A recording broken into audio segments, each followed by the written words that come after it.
Upo ka. Bukas sa pwesto mo, balik sa pwesto mo.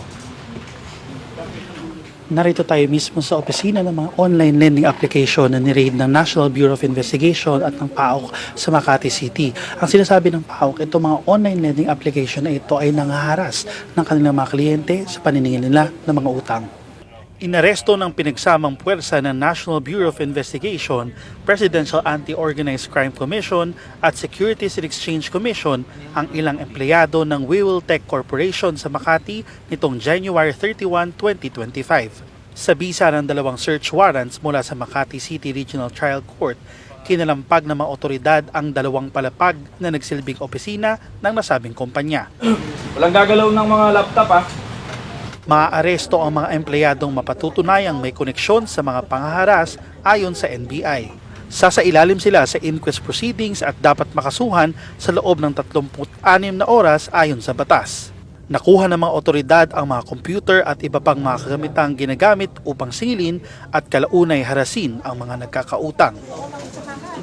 May mga script at spills din ang mga empleyado sa paniningil. Ginagamit ng kumpanya ang mga aplikasyong Peso Wallet app at Credit Cash app kung saan pinoproseso mismo ang pangungutang. Isa si Catherine, hindi niya tunay na pangalan sa mga biktima ng panggigipit. Una po kasi lumabas doon 20,000. Tapos Okay. pero after ko po mag-sign up, ang sabi 1.5 na lang. Okay. Tapos nung na-credit na po, 900 na lang. Mm-mm. Pero Mm-mm. palit ng palit, pero ang babayaran ko po yung malaking amount pa din. Mm-mm. Tapos sobrang liit pa. Mga 1 week lang po. Pero bago pa yung due date, Mm-mm. nag-i-email na po sila ng nagmumura. Mm-mm. Nagmumura, tapos pag pinagbabantaan po yung pamilya, Mm-mm. yun, tapos ipapabarangay daw ako, ipapakulong daw ako. Nakakahiya po kasi hinaharas po ako eh.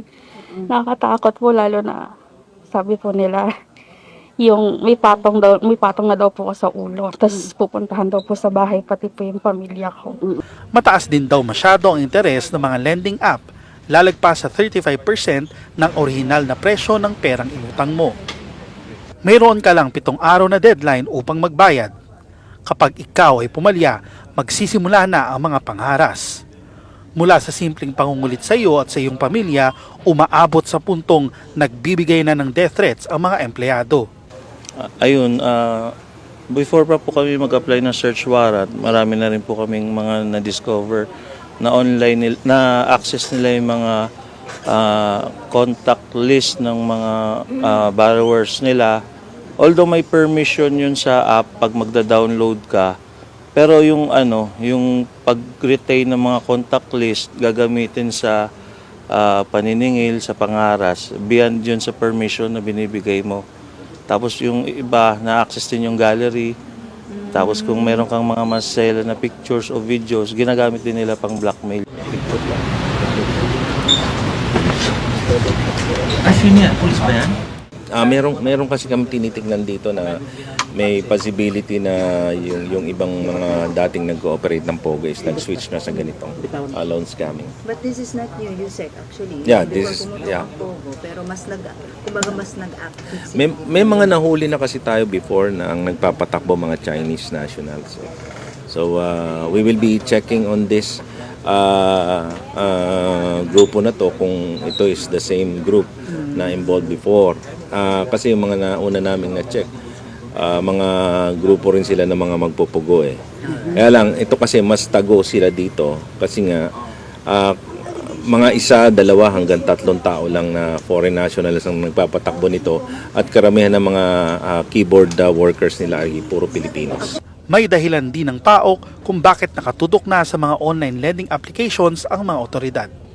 Sa ngayon, pinag-aaralan pa ng mga otoridad ang relasyon ng mga online lending application sa iba pang mga scamming activities na nakakaperwisyo sa ating mga kababayan. Jairo Bulgado, Rappler, Makati.